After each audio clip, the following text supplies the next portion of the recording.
2026 সালের 30 জুনের মধ্যে আগামী জাতীয় নির্বাচন অনুষ্ঠিত হবে বলে জানিয়েছেন প্রধান উপদেষ্টার প্রেস সচিব শফিকুল আলম। মঙ্গলবার ফরেন সার্ভিস একাডেমিতে ব্রিফিংয়ে সাংবাদিকদের তিনি এই তথ্য জানান। নির্বাচনের সুনির্দিষ্ট দিনক্ষণ ঠিক করবে কমিশন। এ ব্যাপারে তারা কাজ করছে বলে জানান উপপ্রেস সচিব আবুল কালাম আজাদ। রফিকুল ইসলামের রিপোর্ট। সমসাময়িক বিষয় নিয়ে ফরেন সার্ভিস একাডেমিতে সংবাদ সম্মেলনের আয়োজন করে প্রধান উপদেষ্টার প্রেস উইং।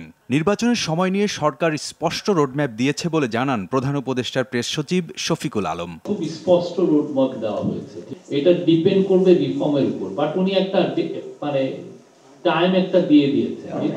ক্লিয়ার রোডম্যাপ আর কি হতে পারে? আপনি এক্সপেক্ট করতে পারেন যে ইলেকশন হচ্ছে 2026-এর জুনের 30 তারিখের। কোন তারিখে নির্বাচন অনুষ্ঠিত হবে তা ঠিক করবে নির্বাচন কমিশন বলে জানান উপপ্রেস সচিব আবুল কালাম আজাদ। নির্বাচনের জন্য যে প্রস্তুতির বিষয় আছে সেই প্রস্তুতির কাজটা নির্বাচন কমিশন শুরু করে দিয়েছে এবং তারা সময় সময় আপনাদেরকে সে বিষয়ে জানাচ্ছে।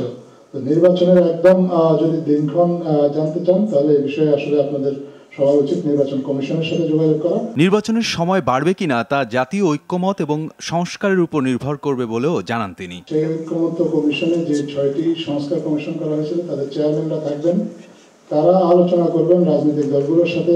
নিয়োগ বাণিজ্য সহ নানা দুর্নীতিতে নিমজ্জিত শিক্ষা খাত বলে জানান প্রেস সচিব শফিকুল আলম। এই খাতকে দুর্নীতিমুক্ত করতে সরকার কাজ করছে বলেও জানান তিনি। বাংলাদেশের স্টুডেন্টরা পৃথিবীর যে কোনো স্টুডেন্টের সাথে কম্পিটিশনে পেরে উঠতে পারে বা তাদের চেয়ে বেটার হয়, এটা আমাদের বিয়ে। মিশরে অনুষ্ঠিত দুদিনব্যাপী D8 সম্মেলনে যোগ দিতে মঙ্গলবার দিবাগত রাত 1টায় প্রধান উপদেষ্টা ডক্টর মোহাম্মদ ইউনূস দেশ ত্যাগ করবেন বলেও সংবাদ সম্মেলনে জানানো হয়।